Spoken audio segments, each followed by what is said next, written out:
Olá, bem-vindos ao canal Arte no Fim do Mundo. Eu sou a Juliane e nesse vídeo eu vou falar um pouco sobre a tinta guache da Mia, mais conhecida pelo nome de Imi Guache, porque esse é o nome que vem no estojo, mas a fábrica que produz é a Mia, que é uma marca chinesa que fabrica não só tinta guache, mas outros tipos de tintas e materiais artísticos. Então, eu resolvi fazer esse mini unboxing primeiro, porque eu lembro quando chegou e foi bem emocionante. Eu queria essa guache há um tempo já. Comprei pela Shopee, depois de pesquisar bastante, tanto por preço quanto por vendedores confiáveis. E como vocês podem ver, chegou tudo certinho, é original, enfim. Aí eu mostro um pouquinho da tampinha, vem com um godê do mesmo material, né, de plástico. E apesar de ser de plástico, é bem firme, é um bom material, bem resistente. Aí vocês podem ver como é o potinho. Eu não mostro a parte em que eu abro esses potes, porque na verdade eu não me atentei ao fato de que eu estava tirando os lacres e não estava filmando. Mas deu tempo de eu filmar pelo menos o processo em que eu misturo as tintas para colocá-las no estojo. Com misturar, eu quero dizer mexer bem elas para que tudo fique bem homogêneo.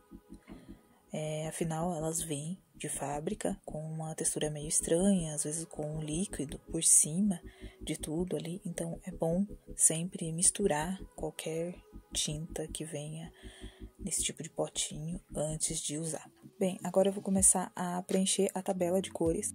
Eu vou deixar aqui na descrição do vídeo todos os materiais que eu utilizo, desde o tipo de papel até os nomes e referências dos pincéis que eu tô utilizando, tá bem?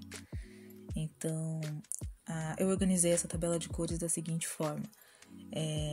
Na ordem que eu dispus as cores no estojo, tá? Elas não vêm assim, como vocês puderam ver no início. Aliás, eu alterei não só a ordem das cores, como também o nome delas.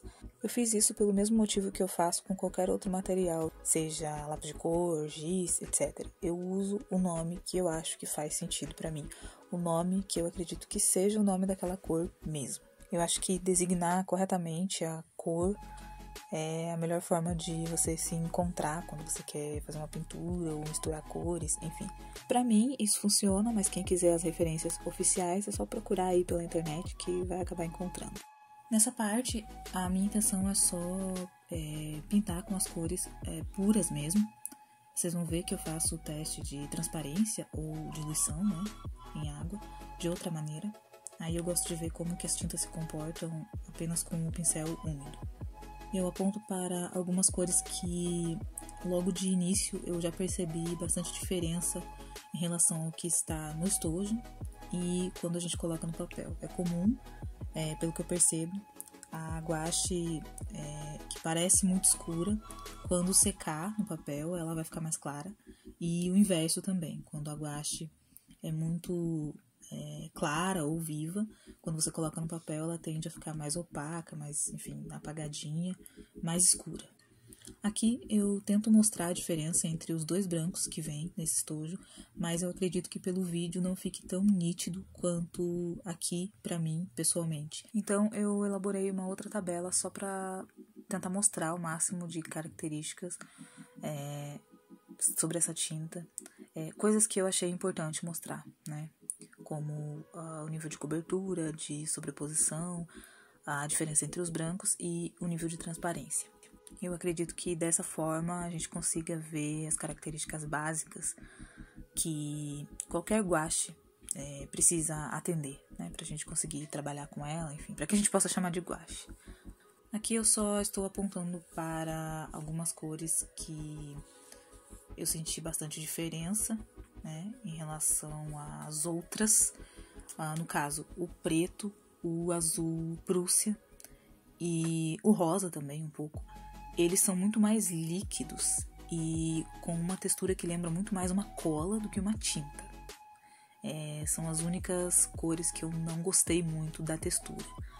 Mas, assim, é ok, dá pra trabalhar com elas, mas fica aí esse apontamento. Eu senti essa diferença, não sei se é em todos os tojos, se é só no meu, mas eu acredito que isso seja comum, porque eu já vi isso acontecer com outras guaches. Então, eu vou colocar as cores nessa outra tabela que eu fiz de testes, exatamente na ordem que elas estão no estojo, com exceção dos 2 brancos que eu acabei de mostrar, porque eu quero colocar eles primeiro, assim, né, lado a lado, para que a gente possa comparar e ver melhor essa diferença. Então, é um teste simples.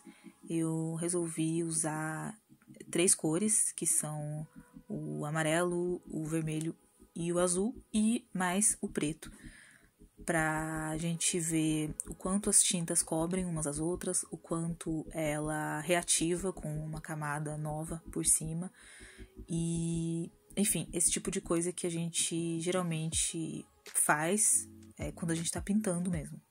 Eu percebi que a maioria das tintas é bem opaca, eu gostei bastante disso. Elas têm, no mínimo, uma semi-opacidade, com exceção do rosa, do amarelo. E, de novo, o azul Prússia, que é aquele azul mais escuro, que parece quase preto. Ele, enfim, é difícil de lidar com ele, por ele ter aquela textura mais grudenta. Então, foi o único que eu senti mais dificuldade. Nem o preto é tão difícil quanto esse azul. Então, talvez dê para perceber até na tabela que ele fica com um aspecto diferente. Enfim, eu vou deixar secar essa primeira parte do teste e vou partir para o próximo, que é o de mistura com branco. O que eu fiz foi o seguinte: pegar uma cor escura, mas ao mesmo tempo que fosse viva e desse para ver bem a diferença entre os 2 brancos a partir da gradação do tom dessa cor. Então eu vou falar sobre a minha percepção a partir desse teste. Eu pude notar que eu usei muito mais o branco de zinco para fazer a mistura do que o branco de titânio. Isso significa que o branco de titânio é muito mais opaco, muito mais concentrado e na verdade até a textura dele é mais espessa. A gente consegue perceber isso só de pegar um pouquinho de tinta com o pincel. Uma outra diferença que eu percebi é que com o branco de zinco, que é o primeiro, a gente ainda consegue manter um pouco da vivacidade da cor, mesmo clareando o tom ou deixando ele um tom pastel. Embora a gente também possa utilizar o branco de titânio para fazer a mistura, ele também se comporta muito bem. Eu acredito que a principal diferença e motivo pelo qual vieram 2 brancos é que um é menos opaco, mais diluído e ideal para fazer as misturas. Ele permite que a gente controle melhor o tom que a gente quer obter. Enquanto o branco de titânio, ele talvez seja mais útil para a gente cobrir completamente uma cor, né? Fazer um efeito de brilho, etc.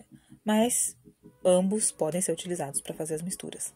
Agora eu passo para o último teste, que é o de transparência, em que eu faço nada mais do que ir diluindo a tinta com água.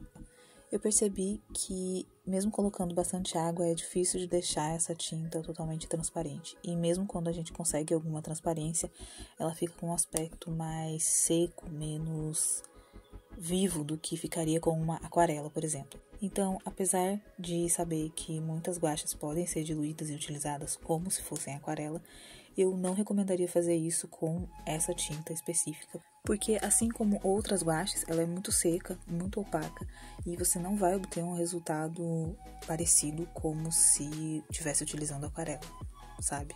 Outra coisa que eu gostaria de dizer a respeito dessas tintas é que o nome jelly ou geleia não tem relação com a textura da tinta, e sim com a embalagem em que as tintas vêm. E eu digo isso principalmente porque eu não senti grande diferença dessa tinta em relação à textura de outras guaches que eu já testei.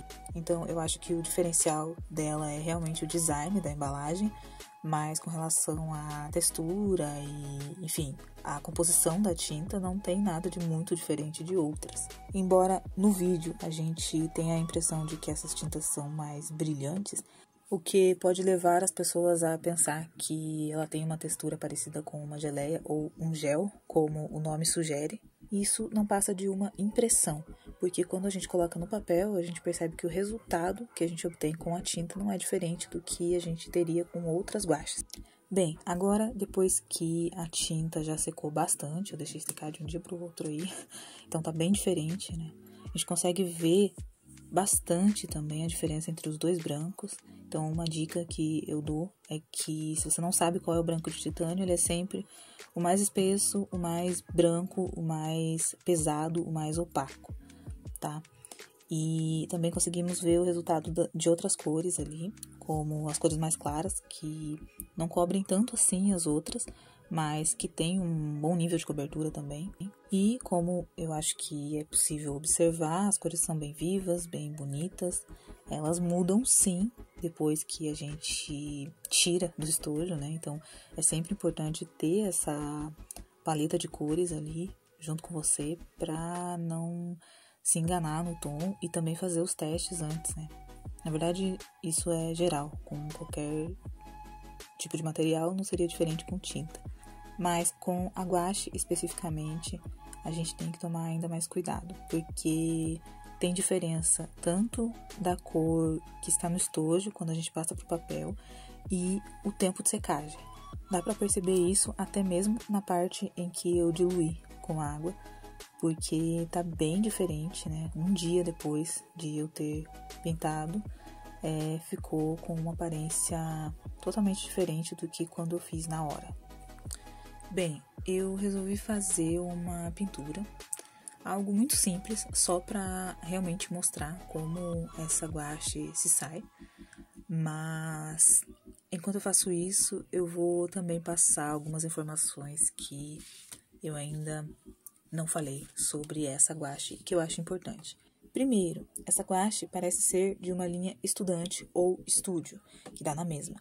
E também pode ser utilizada por crianças. Apesar de eu não ter encontrado nada informando que seja um produto específico para crianças, eu também não achei informações sobre se ela é uma guache profissional.